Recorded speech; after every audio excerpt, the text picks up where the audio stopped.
Assalamualaikum warahmatullahi wabarakatuh. Perkenalkan, nama saya Asna Maulidina. Saya dari Universitas Pancasakti Bekasi, Prodi Manajemen. NIM saya 2892150195 dari Fakultas Ekonomi dan Bisnis, Prodi Manajemen kelas C Malang, semester 1. Di sini saya akan mempresentasikan materi etika bisnis tentang budaya etika dan bisnis. Ini saya akan membacakan tujuan instruksional khusus terlebih dahulu. Setelah membaca dan mempelajari bab ini, diharapkan para mahasiswa atau mahasiswi mampu memahami dengan baik tentang pengertian budaya dan etika bisnis, pengaruh budaya organisasi terhadap pembentukan manajemen kinerja di suatu perusahaan dan pergeseran budaya masyarakat, sejarah pembentukan globalisasi, mampu menjawab soal-soal dan kasus yang diberikan secara baik dan benar. Menggeser dan apalagi mengubah apa yang sudah menjadi budaya memang tidak semudah membalikkan telapak tangan. Karena seideal apapun konsep etika yang ditawarkan tidak akan pernah lekang dari faktor manusianya. Karena manusia merupakan makhluk yang begitu dominan mempengaruhi pembentukan budaya atau kultur hingga peradaban di muka bumi ini, dan pembentukan itu dibangun dalam proses yang begitu panjang. Next. Sehingga benar jika para ahli kejiwaan ada yang berpendapat bahwa budaya mempengaruhi cara hidup seseorang, karena budaya itu terbentuk seiring dengan proses dari perjalanan waktu yang panjang. Maka budaya yang baik adalah budaya yang menjunjung tinggi nilai-nilai etika. Dan sebaliknya, budaya yang rendah adalah budaya yang mengesampingkan nilai-nilai etika dalam penerapannya. Masyarakat yang berbudaya tinggi memiliki prinsip menghargai karya dari para leluhurnya, serta mempertahankan itu dalam tata kehidupan di saat sekarang. Jika ini dilakukan, artinya bahwa yang bersangkutan selalu menanamkan dalam dirinya sebagai orang yang menghargai budaya. Para founding leader kita telah mewariskan negara Indonesia yang merdeka bebas dari belenggu penjajahan. Maka kewajiban kita untuk menghargai setiap kerja keras mereka dengan menerapkan budaya semangat kerja, dalam arti ikut mengisi kemerdekaan dengan budaya etika bisnis yang terbaik. Pada bab ini, kita akan membahas budaya dan etika bisnis. Yang pertama, definisi budaya. Budaya adalah hasil karya cipta manusia yang dihasilkan dan telah dipakai sebagai bahagian dari tata kehidupan sehari-hari. Suatu budaya yang dipakai dan diterapkan dalam kehidupan selama periode waktu yang lama akan mempengaruhi pola pembentukan dari suatu masyarakat, seperti kebiasaan rajin bekerja, dan kebiasaan itu berpengaruh secara jangka panjang, yaitu pada semangat rajin bekerja yang terus terjadi hingga di usia senja. Begitu pula sebaliknya, jika sudah terbiasa malas dan tidak suka bekerja, maka itu juga akan terbawa hingga pada saat menjadi kakek nenek. Karena itu, suatu budaya bukan tidak mungkin untuk dirubah, asalkan ada keinginan dan semangat kuat untuk melakukan perubahan itu. Next. Yang kedua, budaya dan etika bisnis. Di sini kita akan menjelaskan budaya dan etika bisnis. Secara konsep, ada hubungan kuat antara budaya dan etika bisnis. Masyarakat yang berbudaya tinggi dianggap lebih mengerti dan memahami tentang etika. Namun, masyarakat dengan budaya rendah cenderung pemahaman etika menjadi kurang. Kepemilikan budaya bersumber dari keinginan untuk menjunjung tinggi apa yang telah diwariskan oleh para leluhur mereka tentang aturan-aturan dan hal-hal yang harus dilaksanakan sebagai sebuah warisan kebanggaan secara turun-temurun. Bagi masyarakat pedalaman, Kalimantan sangat menghargai pohon-pohon yang tumbuh di hutan, karena pohon-pohon tersebut adalah pemberi rezeki bagi kehidupan mereka, sehingga mereka sangat menentang segala tindakan seperti penebangan pohon secara sembarangan, apalagi jika berkeinginan untuk melakukan eksploitasi pohon secara besar-besaran demi kepentingan bisnis. Konsep kehidupan ini sebenarnya juga terjadi di tempat lain, dan beberapa bukti telah memperlihatkan bagi mereka yang merusak dan mengeksploitasi hutan secara sembarangan telah menyebabkan bencana alam yang merugikan banyak pihak, seperti banjir bandang, longsor, dan lain-lainnya. Next. Yang ketiga, definisi budaya organisasi. Budaya organisasi adalah suatu kebiasaan yang telah berlangsung lama dan dipakai dan diterapkan dalam kehidupan aktivitas kerja sebagai salah satu pendorong untuk meningkatkan kualitas kerja para karyawan dan manajer perusahaan. Jones 2001 mendefinisikan kultur organisasi sebagai sekumpulan nilai dan norma hasil berbagai yang mengendalikan interaksi anggota organisasi satu sama lain dan dengan orang di luar organisasi. Dan suatu organisasi pada dasarnya menjalani tahap demi tahap dari waktu ke waktu atau yang biasa disebut dengan siklus organisasi. Artinya suatu organisasi yang tumbuh dan berkembang. Dia akan menjalani suatu proses kehidupan atau living organisme. Ini sebagaimana dikatakan oleh Taliziduhu Draha bahwa sebagai living organisme yang sudah ada suatu organisasi merupakan output proses panjang di masa lalu. Sedangkan sebagai produk proses organizing, organisasi adalah alat bantu atau input bagi usaha mencapai tujuan. Next. Yang keempat, pengaruh budaya dalam mendorong pembentukan manajemen kinerja. Pengaruh budaya dalam mendorong pembentukan manajemen kinerja terasa sangat sering didiskusikan terutama oleh para manajer di lembaga perusahaan. Dari berbagai literatur yang diperoleh dijelaskan bahwa disebutkan jika suatu organisasi menerapkan budaya kuat, maka itu akan mendorong terjadinya peningkatan keefektifan pada organisasi tersebut. Menurut Stephen Robbins, budaya yang kuat dicirikan oleh nilai inti dari organisasi yang dianut dengan kuat, diatur dengan baik, dan dirasakan bersama-sama secara luas. Contoh jelas pengaruh budaya kuat yang dianut oleh suatu organisasi dan itu mampu mendorong pembentukan manajemen kinerja di organisasi adalah salah satunya pada perusahaan-perusahaan yang dimiliki oleh orang India. Masyarakat India sudah lama dikenal akan hubungan kekerabatan mereka sesama anggota keluarga sangat kuat, sehingga kita sering menemui tentang family business di masyarakat India. Artinya mereka mendirikan dan melakukan perekrutan tenaga kerja yang berasal dari garis keturunan mereka sendiri, khususnya para anggota keluarga. Next. Dan tujuannya ada bermacam-macam, diantaranya adalah yang pertama berbagai macam permasalahan bisnis dan konflik yang terjadi di dalam perusahaan akan dapat cepat diselesaikan karena para anggota keluarga akan saling menghormati dan mematuhi setiap keputusan, apalagi jika keputusan tersebut dipimpin dan dibuat oleh salah satu anggota keluarga tertua. Yang kedua, konsep family. Konsep family business diharapkan mampu menjaga rahasia bisnis dengan baik. Yang ketiga, perolehan keuntungan dapat dipakai untuk menyejahterakan para anggota keluarga. Karena ada pihak-pihak yang beranggapan bahwa jika ingin membantu, maka bantulah terlebih dahulu keluarga dekat, dan jika keluarga dekat telah terbantu, maka bantulah keluarga jauh. Dan sebaliknya, keluarga yang telah dibantu itu pula yang akan membantu kita jika berada dalam kesusahan kemudian hari. Yang keempat, para anggota keluarga dapat belajar bisnis dan khususnya dapat tertampung pekerjaan. Bagaimanapun mencari dan mendapatkan pekerjaan yang layak bukan urusan yang mudah. Namun, dengan adanya ketersediaan lapangan pekerjaan yang memadai, seseorang dapat dengan mudah mendapatkan pekerjaan di sana. Sebuah budaya organisasi tidak dengan sendirinya terbentuk, namun semua itu melalui proses yang panjang, yaitu menyangkut dengan berbagai interaksi yang terjadi di lingkungan organisasi tersebut. Ejar Etienne mengatakan budaya organisasi merupakan hasil dari interaksi antara satu, bias dan asumsi para pendirinya, dan apa yang dipelajari oleh para anggota pertama organisasi yang dipekerjakan oleh para pendiri dari pengalaman mereka sendiri. Suatu organisasi memiliki karakteristiknya masing-masing, dan karakteristik tersebutlah yang membedakan satu organisasi dengan organisasi lainnya. Menurut Stephen Robbins, karakteristik utama yang menjadi pembeda budaya organisasi yaitu yang pertama, inisiatif individual, tingkat tanggung jawab, kebebasan, dan independensi yang dipunyai individu. Yang kedua, toleransi terhadap tindakan beresiko. Sejauh mana para pegawai dianjurkan untuk bertindak agresif, inovatif, dan mengambil resiko. Yang ketiga, arah. Sejauh mana organisasi tersebut menciptakan dengan jelas sasaran dan harapan mengenai prestasi. Next. Yang keempat, integrasi.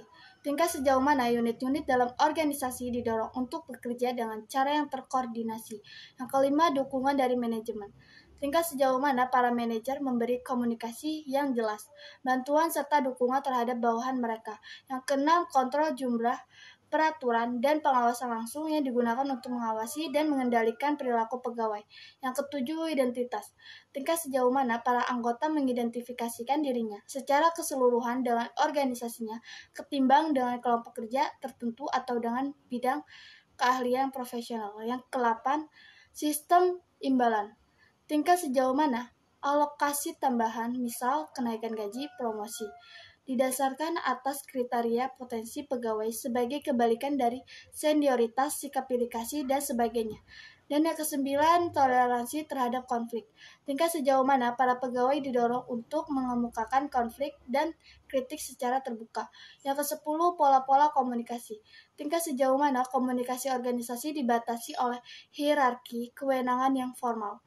Dari pendapat di atas dapat kita pahami bahwa budaya organisasi merupakan hasil dari proses pembentukan perilaku serta dipengaruhi oleh konsep dan model struktural yang diterapkan.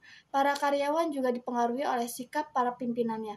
Perilaku seorang pemimpin menjadi contoh bagi para bawahannya, terutama kemampuan pemimpin dalam membangun serta memperlihatkan sikap karakternya. Next. Yang kelima, budaya perusahaan. Setiap perusahaan memiliki perbedaan corporate culture atau budaya perusahaan yang berbeda antara satu dengan perusahaan lainnya. Dan perbedaan ini dipengaruhi oleh berbagai perbedaan seperti gaya kepemimpinan, lokasi keberadaan perusahaan, latar belakang karyawan, model manajemen yang diterapkan, dan lain sebagainya. Berdasarkan hasil-hasil penelitian yang paling mutakhir, Robbins menemukan bahwa ada 7 karakteristik utama yang secara keseluruhan menggambarkan budaya perusahaan.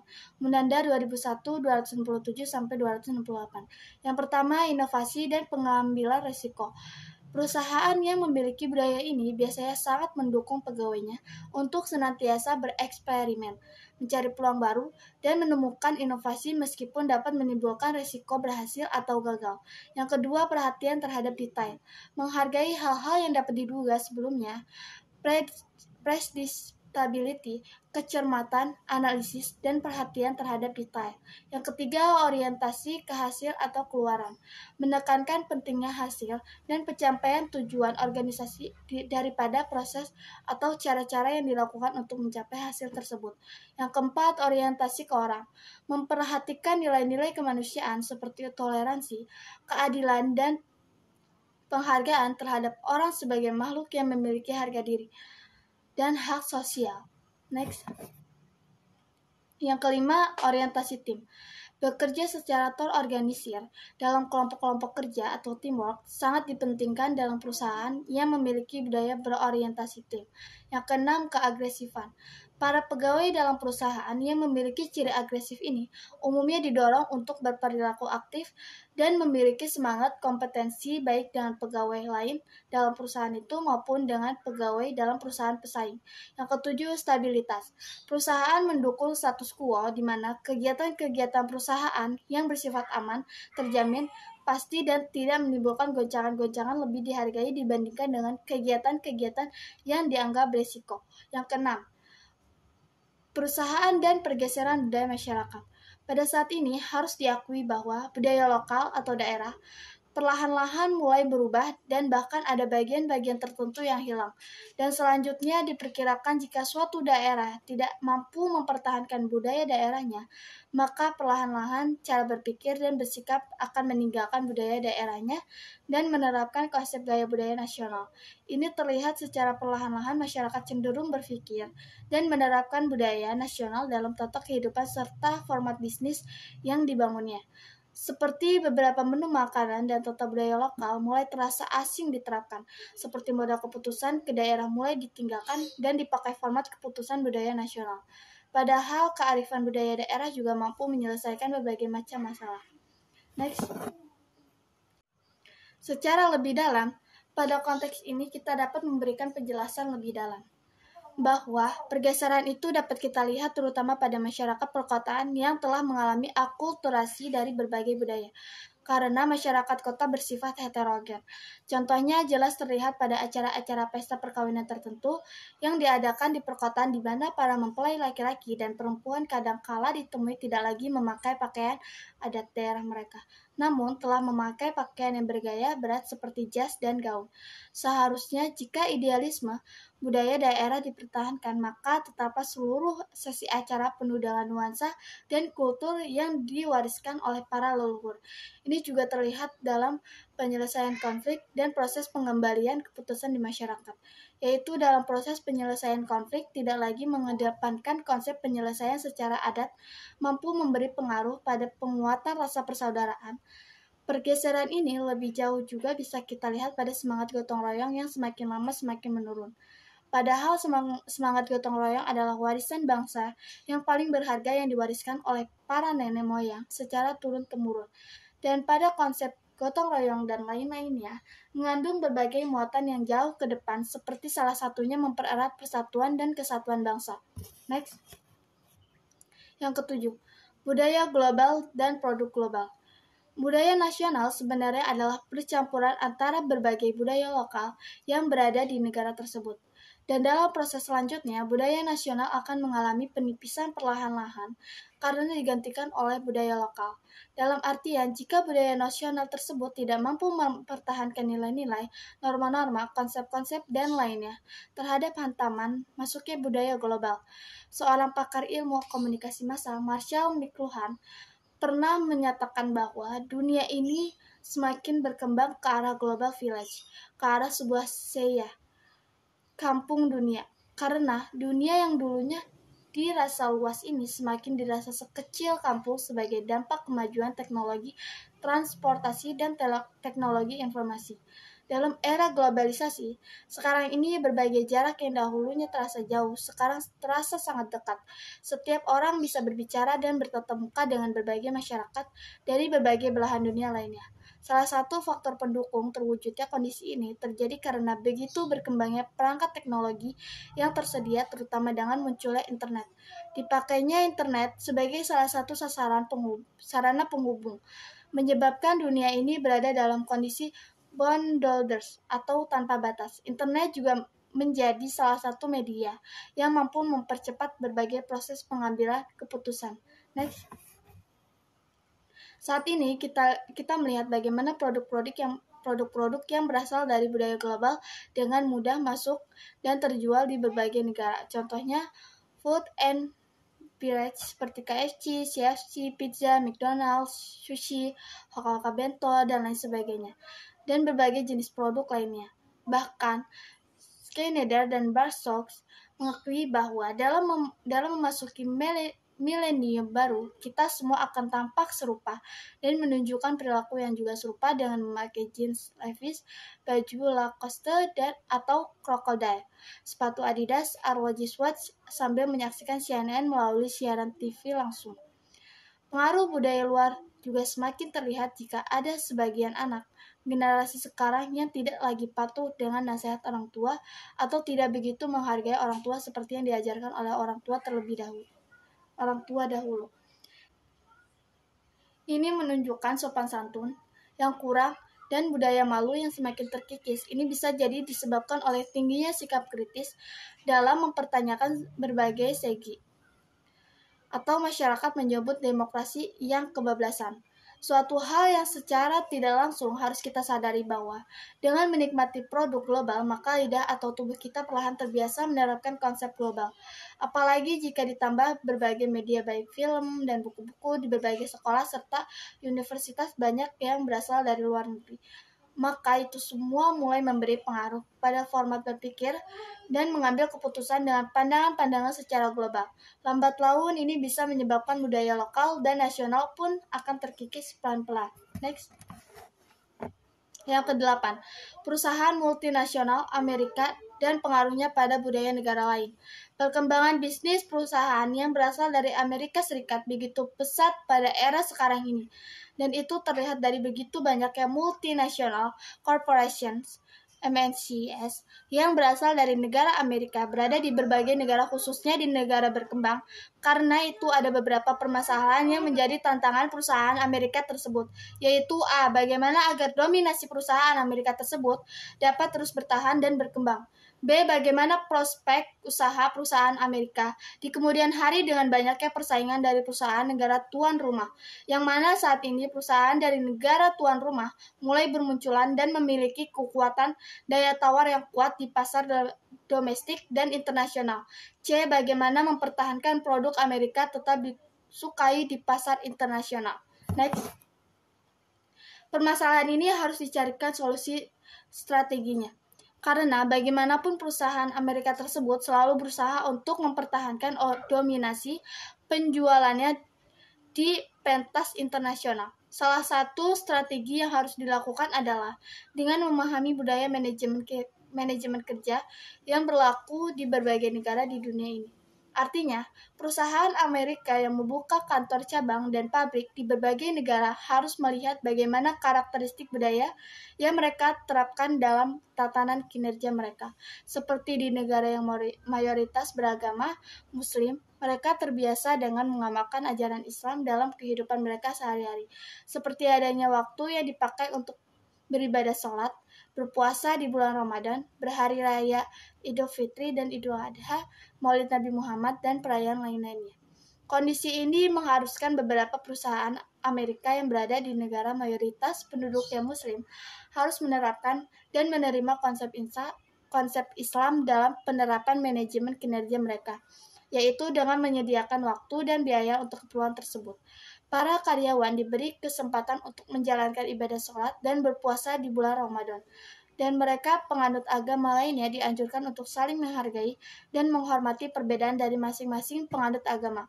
Hasil penelitian dan kajian membuktikan bahwa dengan menghargai dan menghormati perbedaan tersebut, suatu perusahaan dapat mempertahankan bisnisnya dan juga mampu meningkatkan kualitas manajemen kinerjanya.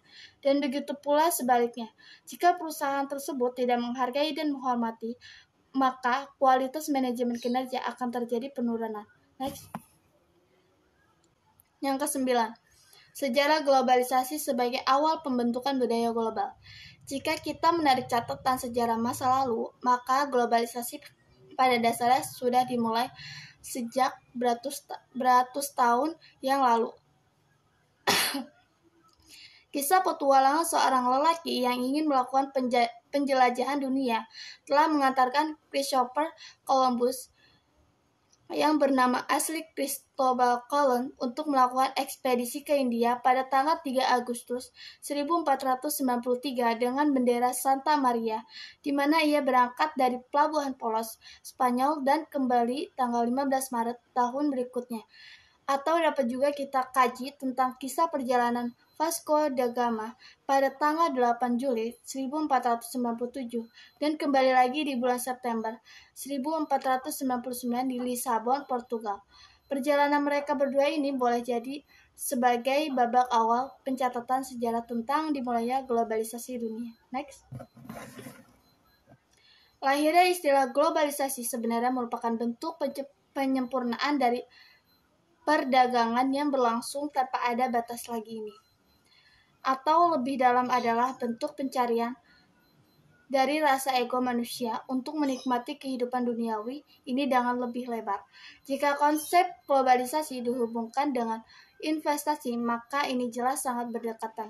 Mungkin sejarah telah mencatat bahwa perjalanan Vasco da Gama membuktikan bagaimana perjalanan saat mulai meninggalkan Tanjung Harapan, ekspedisi berlayar ke India dan sampai di Calicut, di mana pada tempat tersebut Vasco da Gama menemukan banyak sekali rempah-rempah yang sangat menguntungkan untuk dijual di pasaran Eropa.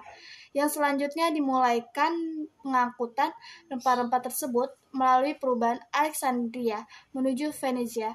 Maka tidak heran jika kaum anti globalisasi mengatakan bahwa globalisasi merupakan kata lain dari penjajahan negara maju pada negara berkembang atau terbelakang dengan model dan wajah baru jika kita bandingkan dengan masa eksploitasi negara Asia dan Afrika oleh bangsa kulit putih pada era di bawah tahun 1940.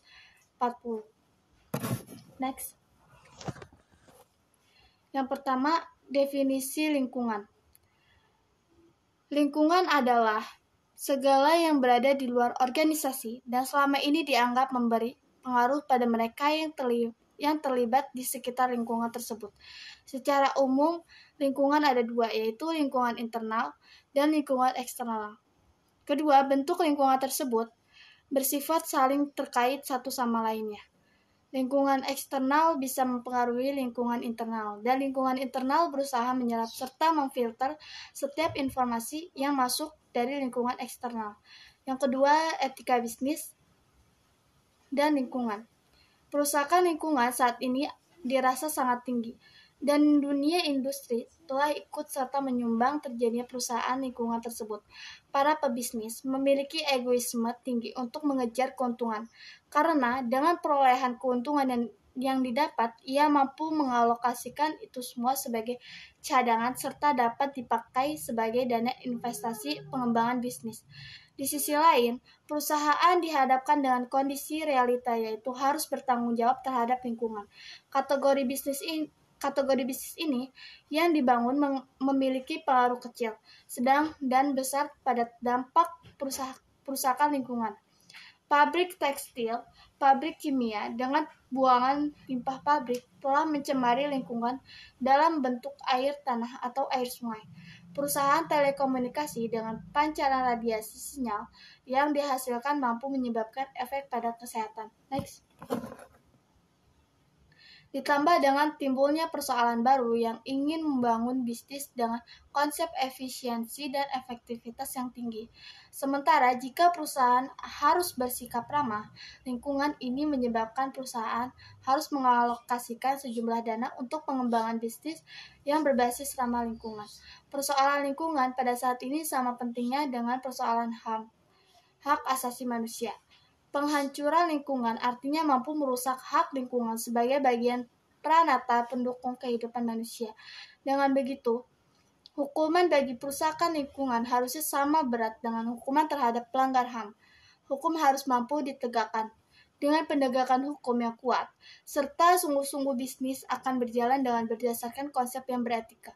Pelanggaran etika dalam bidang bisnis seperti perusahaan lingkungan hidup dilihat sebagai bentuk lemahnya roda hukum yang berjalan di suatu negara. Penegakan hukum untuk mewujudkan bisnis yang peduli pada lingkungan menjadi tanggung jawab semua pihak, bukan sebagian pihak atau segolongan orang saja. Next. 3. Definisi risiko lingkungan. Risiko lingkungan atau environment risk adalah risiko yang terjadi pada lingkungan akibat dari tindakan yang disengaja atau tidak sengaja dan telah menimbulkan kerusakan atau kehancuran pada lingkungan.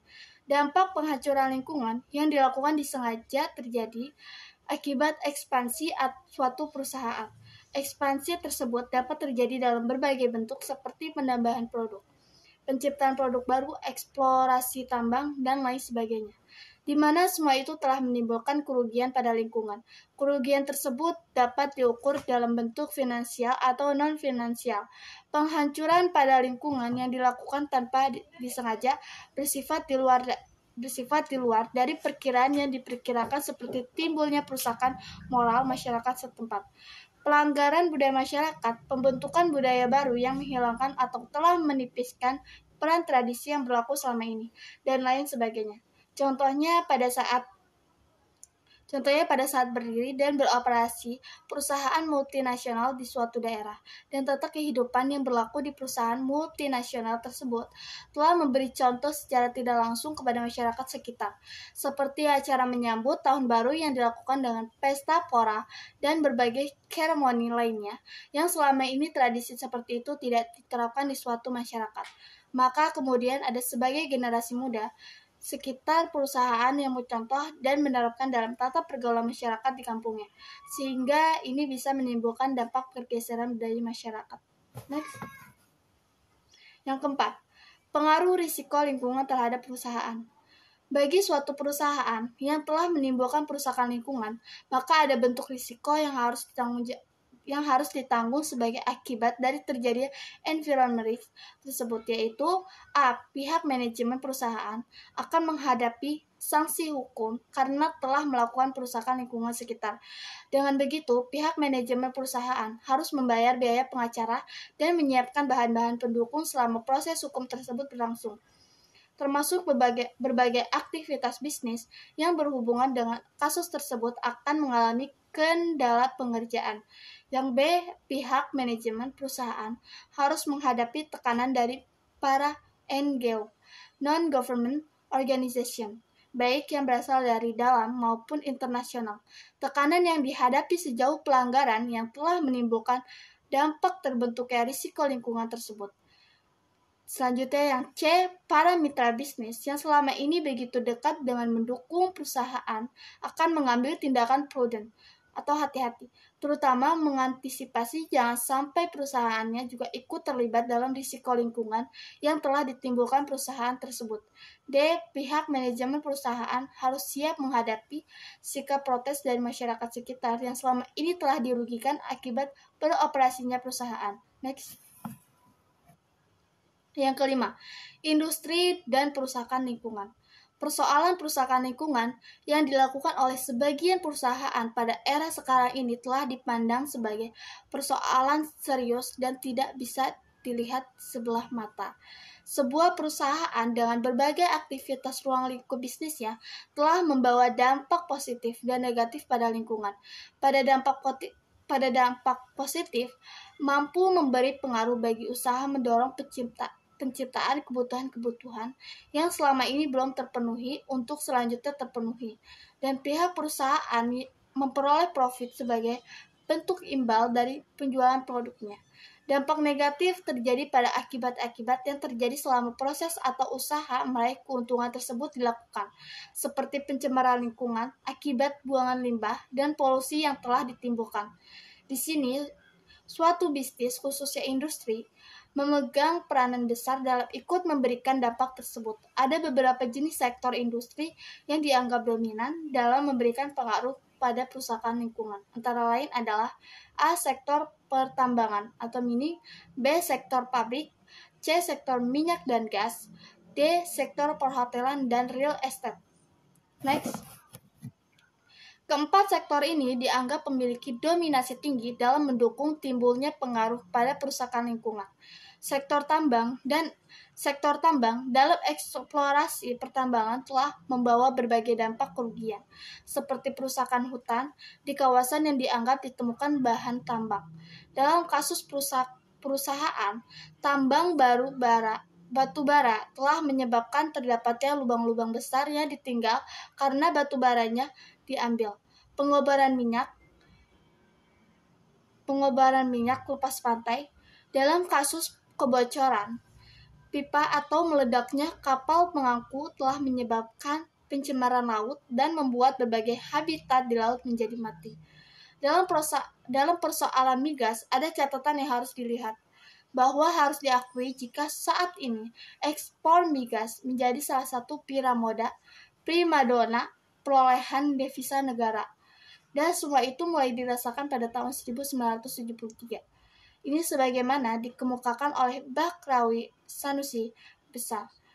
Di sisi lain, pada sektor bisnis pabrik tekstil telah menyebabkan pembuangan limbah hasil olahan pabrik, menimbulkan pencemaran pada lingkungan sekitar, seperti sungai, laut, dan lain sebagainya, sehingga masyarakat yang ingin minum air sungai telah tercemar, termasuk matinya ikan-ikan yang biasa dapat ditangkap di sungai tersebut menjadi sulit untuk ditemukan. Sektor perhotelan dan real estate telah menimbulkan dampak tajam pada perusahaan lingkungan, seperti pada pembangunan perumahan dengan membeli tanah persawahan masyarakat, sehingga dengan begitu hasil produksi padi juga terjadi penurunan. Pembangunan villa di kawasan puncak juga telah menyebabkan pohon-pohon ditebang, sehingga ini berakibat pada berkurangnya debit air di tanah. Next. Oleh karena itu, persoalan perusahaan lingkungan dengan motif mengembangkan bisnis tidak harus menjadi tanggung jawab pemerintah pusat semata, namun harus melibatkan pemerintah daerah. Jika kondisi ini dibiarkan, akan menimbulkan pergesekan sosial di masyarakat.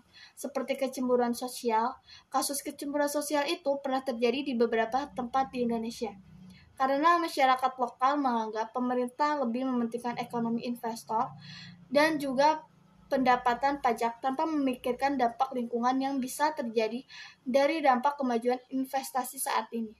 Apalagi dengan banyaknya kemudahan yang didapat dan tidak ada pembedaan investor asing dengan investor dalam negara. Untuk negara dengan kategori berkembang seperti Indonesia, kerangka dan model investasi yang layak diterapkan adalah direct investment. Dengan direct investment tersebut, diharapkan berbagai sumber daya alam yang selama ini tidak diolah menjadi terolah, serta lebih jauh bisa menampung tenaga kerja atau mengurangi angka pengangguran. Karena jumlah angka pengangguran yang terus bertambah menjadi beban tersendiri bagi pemerintah. Apalagi pengangguran dalam usia muda yang dibiarkan menjadi rentan pada tumbuhnya kejahatan. Next. Yang keenam, sumber polusi udara.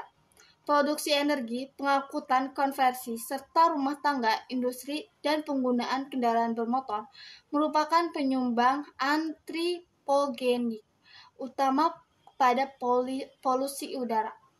Bahan-bahan pencemar utama yang penting adalah timbal, partikel halus, karbon monoksida, nitrogen oksida, hidrokarbon, sulfur dioksida, dan karbon dioksida. Di samping yang disebutkan di atas, ada beberapa sumber lainnya yang dapat dikategorikan sebagai sumber pencemar polusi udara, yaitu A. Timbal. Timbal adalah salah satu sumber polusi udara yang bersumber dari pembuangan bahan bakar kendaraan bermotor, cat, dan sejenisnya. B. Partikel. Partikel yang menyebar di udara menjadi salah satu penyebab pendukung timbulnya polusi di udara. Kota-kota besar di Indonesia seperti Jakarta menjadi salah satu tempat di mana jumlah partikel memiliki tingkat yang jauh lebih banyak. C. Nitrogen dioksida. Nitrogen dioksida atau NO2 merupakan sumber pencemaran yang bersumber dari aktivitas lalu lintas di jalanan. D. Karbon monoksida. Karbon monoksida atau CO merupakan salah satu sumber pencemaran udara yang bersumber dari pembakaran kendaraan dan hutan yang berlangsung secara tidak sempurna. Next. E. Hidrokarbon. Hidrokarbon yang mudah menguap VHC dengan adanya sinar matahari dapat bereaksi dengan NOx untuk membentuk ozon, suatu zat pencemar kedua. Adalah sulit untuk membuat suatu penyamarataan tentang pengaruh kesehatan dari VHC karena merupakan senyawa khusus. F. Ozon. Posisi ozon berada di ketinggian 30 km di atas bumi. Fungsi ozon menjadi penting karena ia berfungsi sebagai pelindung bumi dari sinar ultraviolet. Jika lapisan ozon menipis, maka sinar ultraviolet tersebut akan bisa langsung menyerang bumi. Maka ini sangat berbahaya bagi kesehatan, terutama kesehatan kulit. Next, yang ketujuh. Solusi dalam menyelesaikan masalah risiko perusakan lingkungan. Ada beberapa solusi yang dapat diterapkan dalam rangka menghindari terjadi risiko lingkungan, yaitu A. Perusahaan menganggarkan sejumlah dana untuk dialokasikan guna menyelesaikan berbagai permasalahan-permasalahan yang berhubungan dengan risiko lingkungan. Yang B. Menerapkan konsep pembangunan yang berkeseimbangan dengan alam serta turut mengembangkan alam eco-development. C. Dibangunnya solusi konstruktif dalam bidang pengembangan lingkungan seperti bagaimana melakukan pengendalian polusi udara, pencemaran air, kesadaran, dan kepedulian pada lingkungan sekitar, penyelamatan hutan dan marga satwa, penataan perumahan yang berbasis harmoni dengan alam, dan lain sebagainya. D. Bagi sebuah perusahaan menempatkan satu divisi khusus yang bertugas menyelesaikan berbagai urusan yang berhubungan dengan environment risk. E. Pihak lembaga terkait memberikan penghargaan dalam bidang lingkungan. Pemberian award lingkungan dapat dijadikan sebagai salah satu acuan untuk melihat bagaimana prestasi perusahaan dalam turut menjaga lingkungan. F. Menentukan dengan jelas dan tegas pada setiap perusahaan yang ingin ikut tender, penggarapan proyek harus memiliki sertifikat ISO, bidang lingkungan, dan berbagai persyaratan lain yang berhubungan dengan lingkungan. Next. Kedelapan, kasus dan solusi. A. Kasus. PT Tekstil Sejahtera Alam adalah sebuah perusahaan tekstil yang telah berdiri selama 12 tahun. Berkedudukan di Tangerang, Indonesia. Aktivitas perusahaan selama 10 tahun yang lalu tidak begitu menunjukkan peningkatan profit yang luar biasa. Artinya produksi perusahaan selama ini dianggap mampu memberi pendapatan profit, namun belum menunjukkan tingkat perolehan pendapatan yang bisa dipakai untuk membiayai ekspansi perusahaan. Contohnya ketika perusahaan membutuhkan mesin baru dan mobil operasional, maka pihak manajemen memutuskan untuk meminjam ke perbankan dan menyelesaikan pembayaran dengan mengkalkulasi penjualan dan penerimaan profit yang akan diterima. Dalam 2 tahun terakhir, pihak pemilik perusahaan sudah menempatkan manajer baru yang dianggap lebih gesit dan penuh terobosan. Salah satu hasil terobosan bisnis adalah perusahaan memiliki kontrak bisnis dengan 20 sekolah dasar untuk memasok pakaian olahraga, dan jangka waktu kontrak adalah selama 5 tahun. Kondisi ini jelas sangat menguntungkan bagi pihak perusahaan, karena mereka sebagai penyediaan bahan kaos dan selanjutnya tinggal menghubungi rekanan bisnis bidang penjahitan. Next. Bahkan, bagi pemilik keuntungan yang diraih akan menjadi dana yang bisa dipakai untuk memperluas pabrik dan berbagai penyediaan sarana dan fasilitas lainnya yang belum tersedia. Bagi para karyawan juga bisa mendapatkan bonus karena perusahaan akan memperoleh untung besar. Namun, ada persoalan lain yang harus dihadapi oleh pihak manajemen perusahaan, yaitu tingkat pencemaran air sungai yang selama ini dipakai untuk membuang limbah pabrik, dan beberapa warga yang tinggal di kawasan dekat dengan lokasi PT Tekstil Sejahtera Alam sering mengeluhkan kondisi tersebut, termasuk mereka yang selama ini tergantung pada air sungai untuk dipakai sebagai kebutuhan sehari-hari, tidak bisa dipakai lagi. Juga mereka yang dulunya memelihara ikan air tawar yang bersumber dari air sungai juga tidak bisa dilakukan lagi, sehingga otomatis kerugian warga akibat aktivitas pabrik dirasa sekali. Apalagi jika PT Tekstil sejauh ini belum memiliki alat yang paling efektif untuk memfilter atau menetralisir pembangunan limbah pabrik secara modern. Berdasarkan kasus ini, maka berikan pendapat Anda dan apa yang harus dilakukan oleh manajemen PT Tekstil Sejahtera Alam dalam usaha mengatasi keluhan warga, dan di mana bentuk pelanggaran etika yang dilakukan oleh PT Tekstil Sejahtera Alam tersebut, dan apa solusi untuk kasus ini. Next. Selanjutnya, solusi. Berdasarkan kasus di atas, maka solusi yang bernilai etika bisnis yang dapat kita berikan ada beberapa hal. Pertama, bagi pihak manajemen PT Tekstil Sejahtera Alam harus bisa menyediakan alat penetralisir limbah pabrik yang berteknologi modern dan bersifat ramah lingkungan. Kedua, pihak manajemen PT Tekstil Sejahtera Alam harus melakukan pendataan terhadap berbagai bentuk kerusakan yang telah ditimbulkan selama ini, dan itu berakibat kerugian finansial ke masyarakat sekitar. Selanjutnya, hasil pendataan tersebut dijadikan sebagai rujukan untuk mengganti kerugian secara finansial. Dengan kata lain, pihak manajemen PT Tekstil Sejahtera Alam harus bisa mengalokasikan sejumlah dana demi membangun citra positif di mata masyarakat. Adapun yang ketiga, menyangkut dengan perubahan konsep manajemen yang telah diterapkan selama ini, yaitu jika dianggap salah, maka harus secepatnya dilakukan perubahan. Perubahan itu dibuat dalam rangka keinginan menempatkan perusahaan sebagai perusahaan yang bernilai bonafit di mata konsumen dan masyarakat.